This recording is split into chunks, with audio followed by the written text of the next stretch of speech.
Hello everyone, thanks for tuning in to today's second video, doing JMA Friday for today's second video. So as was on Friday, a weekend starts here. We're going to have your month ahead look ahead with the Japanese and CFS V2 models, and I shall get on that for you in a moment. Just to say that the first video today was our 6 AM UK weather forecast. We've got a 10 to 14 day coming up for you later on today as well. Please like, share and subscribe on all of today's videos. Thank you so very much everybody for doing that. Right, let's start off with the week 1 500 millibar height anomaly from the JMA Ben. So this is from the Arctic and North Pole view down. This is the North Pole just here, wider Arctic circle around there. And they got mid-latitudes through here. So blue is extrapolating to below average heights, which is low pressure. Yellow, orange, and red to above average heights, which is high pressure. These are broken down into week periods. The first week period will take us from today, the 30th of June, through to the 7th of July. So this next week, the week currently starting, looks unsettled. I haven't seen this for a while. A big area of below average heights, low pressure in the North Atlantic and close to the country as well. That brings the wind in from off the Atlantic. Not much said about that other than showers and longer spells of rain and temperature taking a real tumble compared to what we've had through the summer of 2023 so far. This is week 2. It's going to be the 7th to the 14th of July. So low pressure still to our west and northwest in the Atlantic. Some higher pressure down towards Spain, ridging up towards northern and northeastern parts of Europe. That leaves us in like a southwesterly wind. That's warmer. That will be a warmer week, I think, but still probably a little bit on the unsettled side, especially so for more northern western areas. Southern areas might be starting to get a little bit drier. And then weeks 3 and 4, which is going to be the 14th to the 28th of July, back to high pressure. Look at this, above average heights start building through the west of Europe and into the North Atlantic as well. Presumably this will pull the wind back into south, so that should be turning drier and hotter into the second half of July.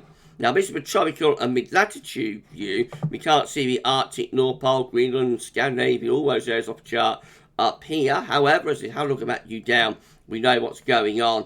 And we can see the UK line in the top right hand corner of the chart as you're looking at it, with a reminder of the week 1 500 millibar height anomaly placing that low pressure over the top of the UK and into Northern Europe and the North Atlantic as well.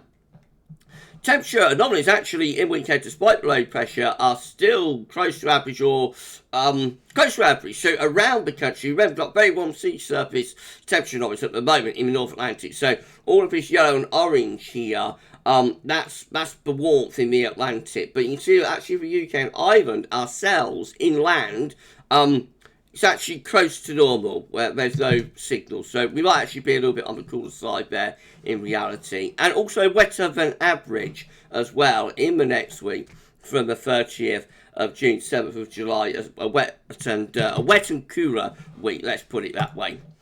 Week 2 is going to be the 7th to the 14th of July, with higher pressure building to our south and also to our east over here as well. Lower pressure is out to west and northwest, and that brings the wind in from that west to southwesterly direction. The temperature anomaly is still above average, so we're in most yellow colours there. That's 1 to 2 degrees above normal, quite warm.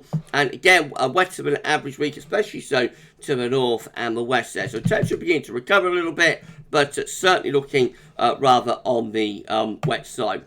And then weeks 3 and 4 show another change as high pressure builds through the western Europe, including the UK, and out into the North Atlantic as well.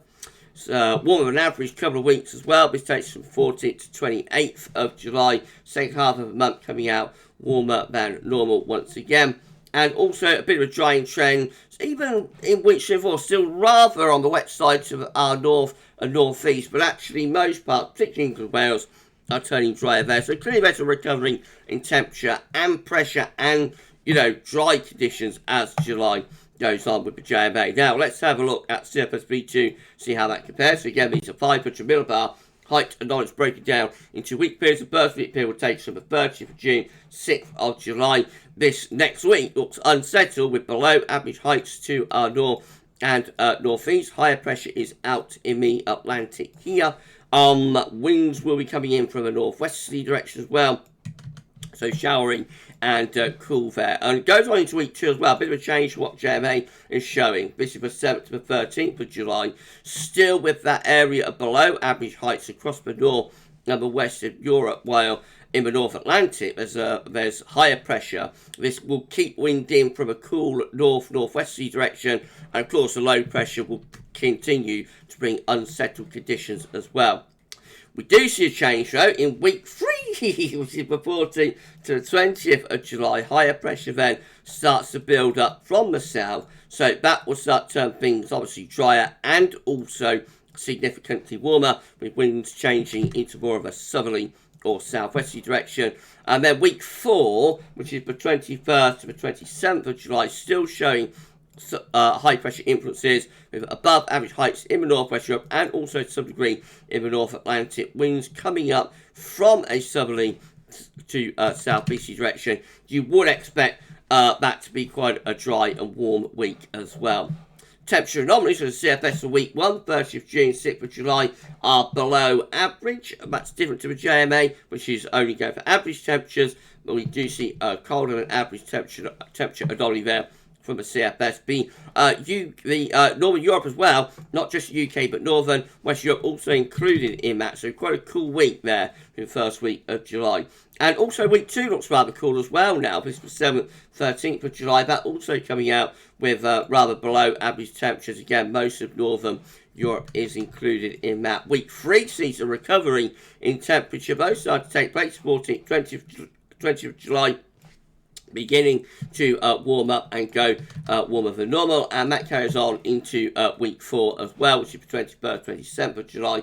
That one also coming out with rather above average temperatures. And then lastly, precipitation looks like this for week 1, 30th June, 6th of July. That's a little bit surprisingly somewhat drier than normal for England, Wales and Ireland, west of an average for Scotland. Week 2 is the 7th to 13th of July. Now, that one does look a little bit wetter, actually. So slightly above average rainfall then. We lose a signal by week 3, which is the 14th to 20th of July. And then as we get to week 4, 21st, 27th of July, again, we see no particular signal. I would suspect those will be a couple of drier weeks, though, as that high pressure starts to build up from the south. So, we've got a clear trend here for July. It looks like we're starting off on an unsettled and cool note. Difficult to say how long that goes on for. It might only be the first week. It might be a little bit longer than that. So 10 days to up to the first couple of weeks. It does look as though we have got a clear trend for the second half of July to turn significantly warmer and drier though as high pressure begins to return and develop from the south. So it's going to be, perhaps July going to be a month of a hang in there month. You know, got to hold on, get through the bad stuff, and then we've got it bad if you like warm, dry weather. Of course, some people like it cool and wet in July.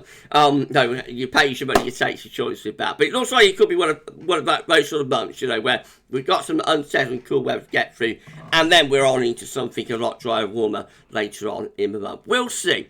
Remember, just a snapshot of what these models are showing. They could look completely different when we look at them again for JMA Friday next Friday. So, yeah, just a snapshot and not to be taken overly seriously. We're going to be back in a little while with your 10 to 14 day, including all off-break features. So come back for that a little bit later on. For JMA Friday this week, that's all for now, and thanks for watching.